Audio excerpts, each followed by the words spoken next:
Chapter 11 analyzes the EU's relations with other major powers in the world.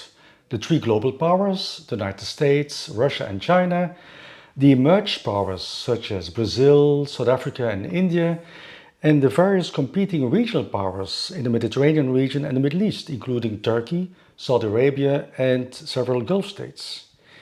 In this video we focus on some findings from this chapter. First of all, in the early 2000s, the EU established, or aimed to establish, so-called strategic partnerships with a number of major powers, including the US, but also Russia, China, India, Brazil and South Africa. These strategic partnerships cover a wide range of policy fields and included high-level summits and ministerial meetings between the EU and these powers to reflect their importance.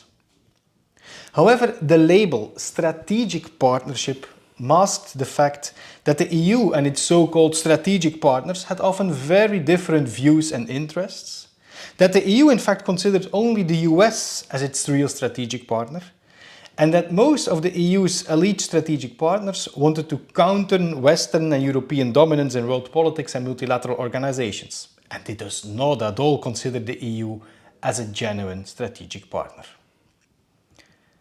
2 decades later, the relationship between these so-called strategic partners and the EU has changed fundamentally. The situation is most dramatic regarding relations with Russia. Not only did relations deteriorate in the last 15 years, but the EU is in fact indirectly at war with Russia since the Russian invasion of Ukraine in 2022. China is now characterized by the EU as being simultaneously a partner, an economic competitor and a systemic rival. And the emphasis is now more and more on that last aspect, China as a systemic rival. And looking at India, Brazil and South Africa, these countries increasingly present themselves as leading powers within the so-called Global South, thereby distancing themselves from the European Union. A second finding in this chapter is that the EU has initially developed a quite comprehensive structural foreign policy towards several of these powers. This was based on the belief or the illusion that the economic, societal and political structures in these countries could gradually and at least partially evolve in the direction of its own structures.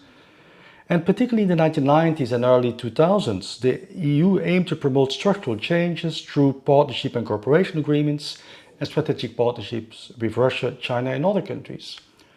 Turkey occupied a quite special position in this context. It was formally accepted as a candidate member state, with accession negotiations starting in 2005, and these are indeed also aimed at far-reaching structural reforms in that country. Whereas the impression was initially that these countries moved in the direction of what the EU had hoped for, the structural changes in several of these countries went in fact in the opposite direction. This was obviously mainly the result of internal dynamics in the countries concerned, but particularly when we take a long-term perspective, also the EU has been blamed for not being sufficiently responsive. And it was criticized for being mainly focused on protecting the own interest in the relations with these powers, independent from the internal situation or development in those countries. And examples in this regard are the migration deal with Turkey to guarantee Turkish cooperation in tackling migration towards Europe, or the focus on energy supply from the Gulf states and, up to 2021, from Russia. A third major theme in Chapter 11 is that the various global and regional powers, instead of being or becoming strategic partners of the EU, in fact increasingly became competing powers. For instance, Russia and regional powers such as Turkey and the Gulf states became increasingly active in crises and conflicts in the Middle East, North Africa or the Sahel region. The EU and its member states not only lost influence in these regions, but in some cases simply became irrelevant.